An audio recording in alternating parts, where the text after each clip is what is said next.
Come ride the little train that is rolling down the tracks to the junction. Forget about your cares, it is time to relax at the junction.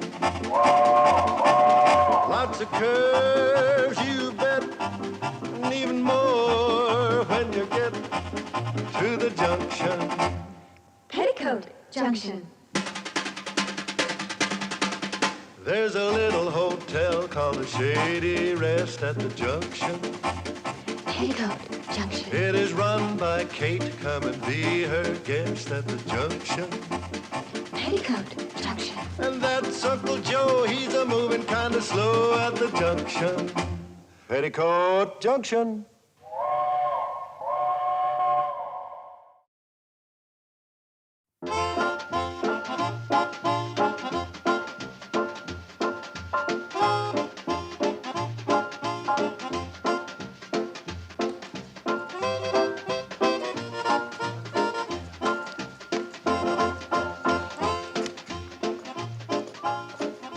Shady Rest Hotel? Is that the place your mother runs? My goodness, are we here already?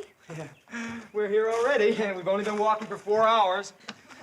I've enjoyed listening to you so much I haven't even been conscious of walking. Yeah, well, I have. Well, come on up and take a hot bath and get some food. You'll feel lots better. No. I'm just gonna rest here for a while, and then I'm gonna move on.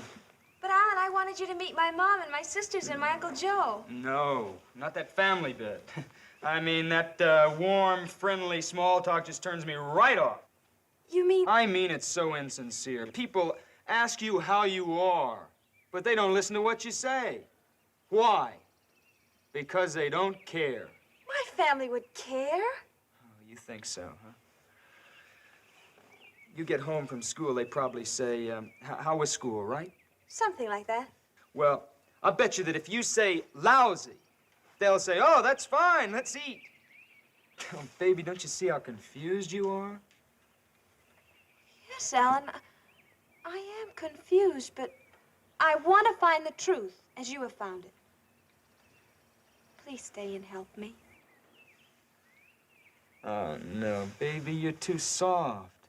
You're too tender to face truth. You're a dove. I'm an eagle. I'm screaming at life. I'm longing just to tear it wide open. Oh, please, Alan, please stay at least for a while. Wow, you're such a nice kid. You're bright, too. I just want to rest here for a while, and then I'm going to be moving on. Well, my mom's a wonderful cook, Alan, and I know you must be hungry. And I promise you, you won't have to make any small talk with the family. You can just eat, and everyone will be quiet. Will it make you happy, kid? Yes, Alan. Listen, you wait here, and I'll run up and warn everybody. I mean that you don't want to be bored and all. Okay. Listen, you fly on, Dove. Maybe the eagle will be here when you get back, and maybe not. Oh, please be here, Alan. Please. You say he's from New York? New York City. He's a writer and a poet. And you say he's good looking, huh? Oh, he's handsome and so intellectual. And you left him sitting down at the track? Oh, he's resting. We walked all the way from Hooterville. You walked all the way from Hooterville? Not really, Mom. I floated, I flew, I danced. Oh, Mom, he's so brilliant. Where are you going, Billy Joe? Well, I just thought I'd freshen up a little bit. We want to make a good impression, don't we? We sure do, Billy. Oh, Mom, Alan's the first boy I've ever met that I can really communicate with. Well, he knows everything, he's read everything. He's so deep and so alive, so sensitive and so profound. And you met him in Hooterville? Uh-huh. At the library on my way to school this morning. Bobbie Joe, come over here and sit down and tell me everything right from the beginning. Okay. Hi, Bobbie. How are things at school today? Oh, just lousy. That's fine. Let's eat, Kate. You see, we just don't listen to each other. We're just not alive. Well, I'm alive and I'm hungry. We're all hungry, Uncle Joe. We're hungry to know who we are, where we are, and why we're here. Well, speaking for myself, I'm Joe Carson. I'm in the kitchen. I'm in here to eat. Oh, no wonder Alan's so bitter.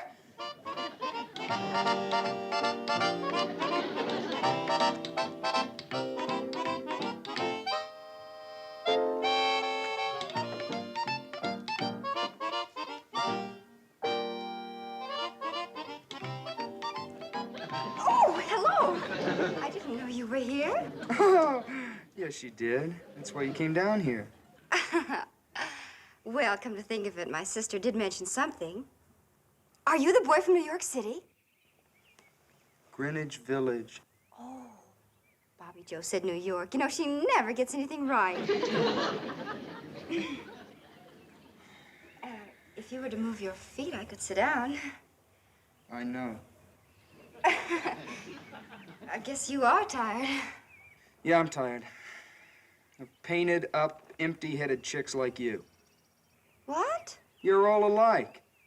And what do you have to keep proving to yourself that you're a woman, don't you know? I know that you're the rudest man that I've ever met. Bugs you, doesn't it? Oh! Hi, Billy. Did you meet Alan? Yes.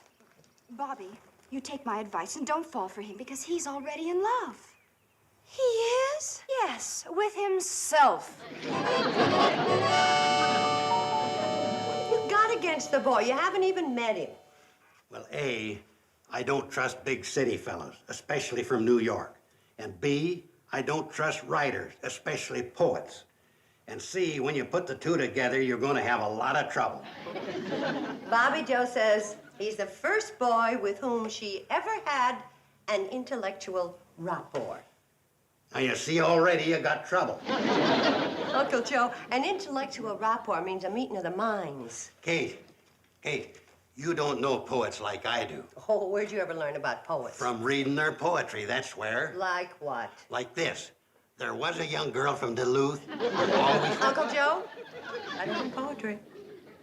What do you mean it ain't? It rhymes. Last line goes, I don't want to hear it. And I also don't want to hear any more talk against Bobby Joe's poet friend. I understand exactly how she feels. When I was a girl, I was in love with Longfellow, Whittier, Byron, Keats, Shelley. All at the same time. yeah, but one big city fella can be more dangerous than them 5 local boys put together. Mom? In here, Bobby Joe. Mom, Uncle Joe, I'd like you to meet Alan Landman. How do you do, Mr. Landman? It's an honor to have you here. What kind of poems you write, Alan? My poetry is, a cry of anguish in the tortured night. Oh, you write jingles for them indigestion commercials. Joe! Oh, no, I'm sure Mr. Landman is way above anything like commercial jingles. Oh, of course he is. My poetry is a scream of protest. I sound the alarm. I hang the bell on the cat. I shout in the atrophied ear of a sleeping America.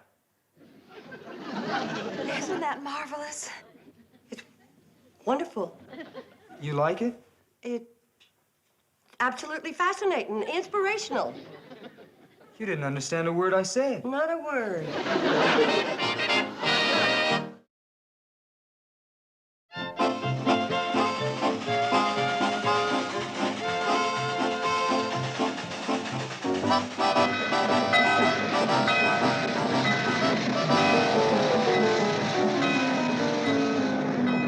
What a meal.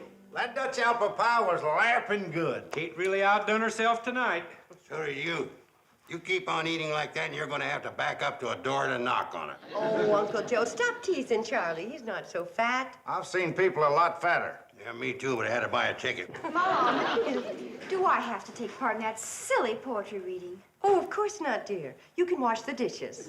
Well, you know, I'd rather wash the dishes than listen to you-know-who. Now that Mr. Landman is here, we can start the poetry discussion. Be seated, everybody. Now, I thought it'd be kind of nice if each of us recited a couple of lines from our favorite poem, and then I'm sure that Mr. Landman will favor us with one of his original compositions. Well, you started off, Kate. You're already on your feet. Take Charlie an hour to get to his. This is from the Rubaiyat of Omar Khayyam. Here, with a loaf of bread beneath a bough, a flask of wine, a book of verse, and thou beside me singing in the wilderness. And wilderness is paradisey now. Ain't that kind of risque for mixed company? I don't think so. They was just singing and drinking a little wine. But they're out in the wilderness. True. They could be married, it don't say. Man don't go out in the woods with his wife. Yeah, but he was drinking wine, don't forget. That's enough discussion. Who else has some poetry? You, Bobbie Joe? Oh, I'd rather just sit and listen, Mom. How about you fellas? Don't you have some poetry you like? Hey, here's a little poem I kind of like. I never seen a purple cow. I never hoped to see one. But I can tell you anyhow, I'd rather see than be one. Don't you get it? Feller says he'd rather see a purple cow than be a purple cow. Well, naturally. Who'd want to be a purple cow? You'll come to think about that, ain't so funny. I know a funny one. There was a young girl from Duluth. I think the time has come for our guest of honor, Mr. Alan Landman of New York City, to treat us to a sample of real poetry. Here, here. I'd be happy to take part in this gig, although I don't know whether I'm far enough out for you cats or not. This is my latest poem. A gut-thin, whining wind defiles the groaning bones of neon-blinded seekers after murky morning. The burning mud explodes, a screaming pathway to hollow thunder of agony. I fall, and cheated dreams. A toenail splits.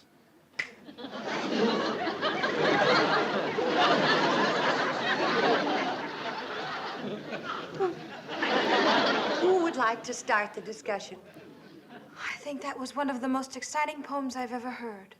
Anybody else? Floyd? Did you have an emotional reaction from Mr. Landman's poem? Yeah, but I think it is Dutch apple pie. I'd like to know what it means, if anything. So would I. It means that this is a cemetery, and you're all corpses. Good night. Oh, Alan, wait for me! Your cigarette? Sure.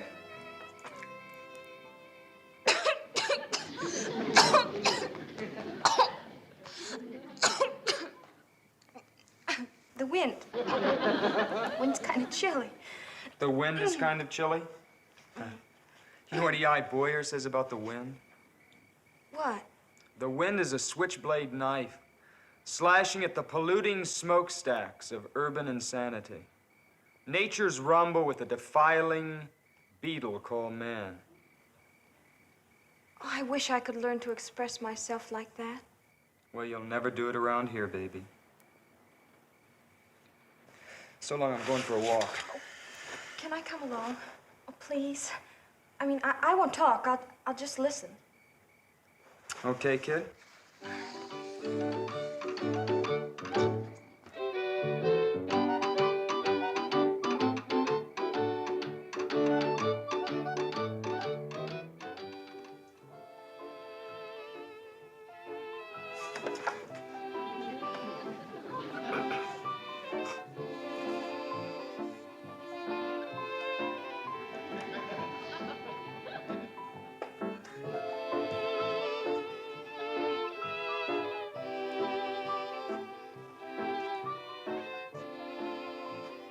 Kate, What? Who's sleeping?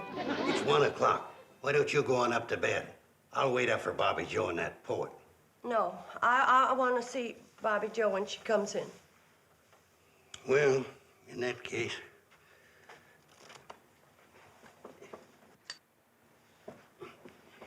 I don't think Bobbie Joe's really serious about that boy. When I was her age, I nearly ran away with a boy just like him. That's what worries me. Yeah, but Bobbie Joe... Here they come.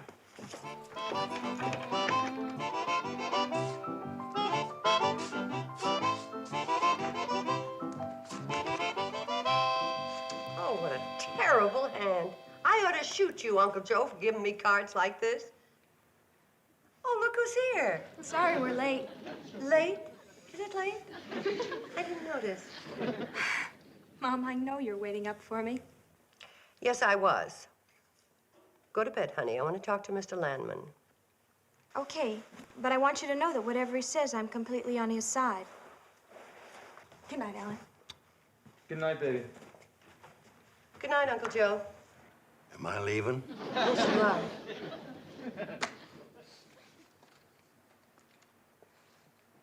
Good night, Pops. Uncle Joe, Mr. Landman said good night to you. He can't expect a corpse to answer you back, especially when its name isn't Pops.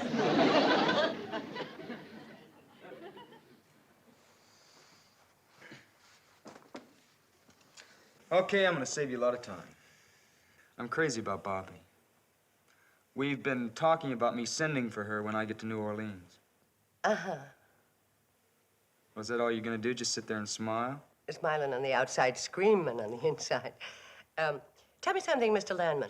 In view of the circumstances, don't you think you should call me Alan? In view of the circumstances, what I should call you, but I'll settle for Mr. Landman. Are you planning on getting a job when you go to New Orleans? Are you kidding? I mean, work is for suckers. Oh, I see. How are you gonna live? Oh, I've got a lot of friends down there, musicians. They all like me. They all have pads. That means rooms. Thank you. Then you plan on living your life as a parasite. That means sponge. Listen, this is strictly nowhere.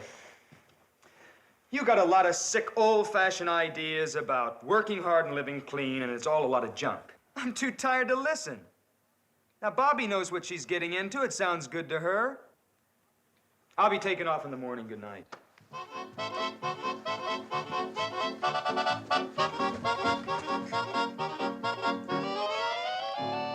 You heard that? Yeah, it's bad. What are you gonna do? I don't know. Of course, you realize he'll be gone tomorrow. He'll never send for her. You know that. I know that.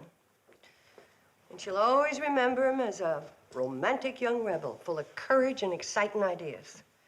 Yeah, I guess you're right. Why don't you have a good talk with her? That's the worst thing I could do. We'd only wind up yelling at each other, and he'd be a bigger hero than ever to her. No, talking to her about it'd be a big mistake. Big mistake. All those ideas of his are just a cover-up and an excuse for being a failure, for not having a job, for just being a bum, wandering around and living off other people. And you have been taken in by all that phony talk, and I am making a big mistake. Oh, Mom, you just don't understand, Alan. He has ideals. He thinks the world is full of hypocrisy, and he's attacking it. That's a lot of hogwash. He's just afraid to go out and fight for a job. But just let somebody offer him a nice, soft position, and you'll see how fast he'll stop attacking that hypocrisy and start lapping it up. And now that I've made my big mistake, good night.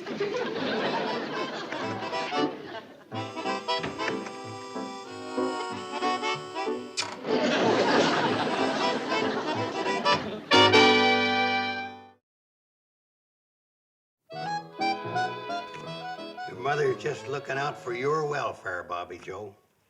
I suppose you don't like Alan either. No, but it's nothing personal. He's been nice to me. In fact, he told me I was the biggest square shooter he'd ever met. Of course, he took a poetic license and left out shooter. Thank you, Mr. Bradley. Oh, Uncle Joe, I'd like you to meet Mr. Stanley. He's going to spend a couple of days with us, get away from the high pressure of big business. All right. This is Hello my daughter, Bobbie Joe. Hello, Bobbie Mr. Joe. Stanley. You're leaving, Alan? Yeah, kid, but you'll be hearing from me. Oh, Mr. Landman, you should meet Mr. Stanley. He's from New York, too. Mr. Stanley, Mr. Landman. How are you, young man? You really want to know? Mr. Stanley is the president of the Rollo Dog Food Company. He was telling me all about his advertising problems. It's driving me out of my mind. I've offered a $2,000 bonus for a jingle I can use on radio and television, and no one in my agency can come up with one. $2,000 just for a jingle? Just a 4-line jingle.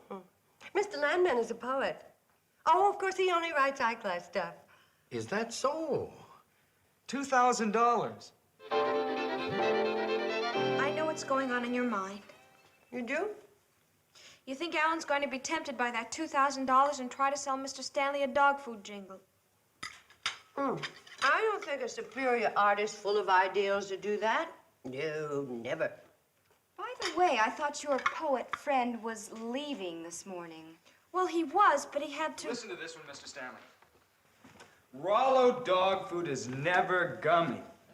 Can't form a ball in your puppy's tummy. Rollo dog food is doggone yummy. It has human appeal, but speaking from the dog's viewpoint, it doesn't make my tail wag. Then how about this one? When your poodle's feeling hollow, fill him up with a can of Rollo.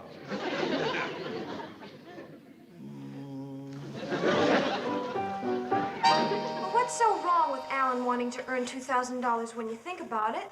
Nothing at all. It'll give him the freedom to write real poetry. Absolutely. Besides, if you have a genuine big talent like Alan does, you can write those silly jingles without losing any of your artistic dignity. Never loses dignity. Because his talent's too big. Get some Rollo now, now, now. Makes your dog say, bow, wow, wow. How's that for real dog appeal? Does that make your tail wag, Mr. Stanley? Mr. Landman, I'll be honest. You have talent, all right, but I just don't think you talk dog language. Forgive me for saying it, sir. But must your advertising appeal to the dogs? I mean, after all, it is the humans who buy it. We've got to please the dog. We cater to the dog. We've got to sleep dog, eat dog, think dog. Understand? Or do you think I'm crazy? Oh, crazy, no, sir. I know. You're after the money. Well, I'll pay anything to the writer who'll get inside the dog's mind with me. I'm in there, but I can't write. I really think I could do it, given a little time. Well, I don't know. Dog persons are born, not made. You've either got that dog in you or you haven't. And I say you can't please a dog consistently if you don't have the dog's viewpoint. I feel I really have it, sir. I don't know. You're tempted by the money. No, really. Dogs, they seem to feel that I'm one of them. They accept me. Are you sure? Sometimes they pretend just to get food out of you. No, it's sincere. I warn you, you can't fool a real dog person. And I'm real dog, my boy. I'll tell you something confidential, may I? Please. When I see a cat, I want to chase it up a tree. Now you think I'm crazy, right? No, on the contrary.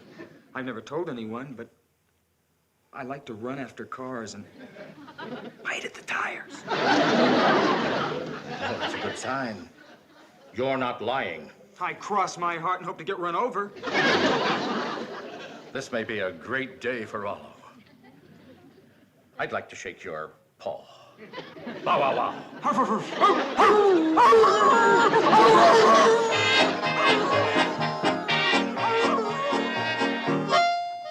Poor Bobby Joe, she sure is busted up. I wish somebody'd invent a way to take the pain out of growing up. Boy, I can't get over how lucky it was, that crazy dog food man showing up here just in time to show up that Mr. Landman. Wasn't that lucky, though? It was amazing. You might call it fate. You might.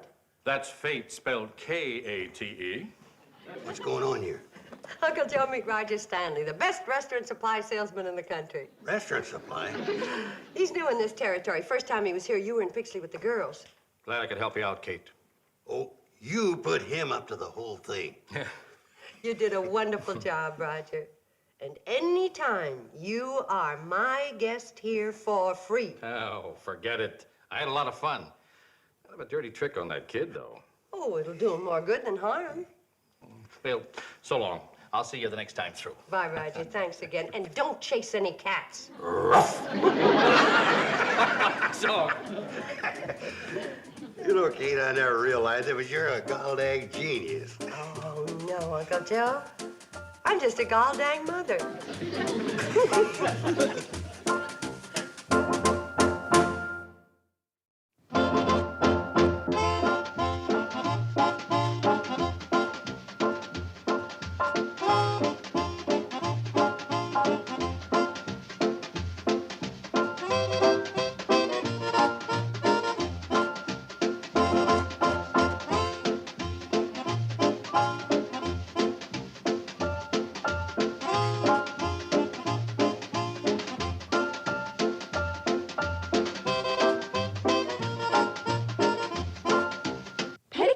Junction.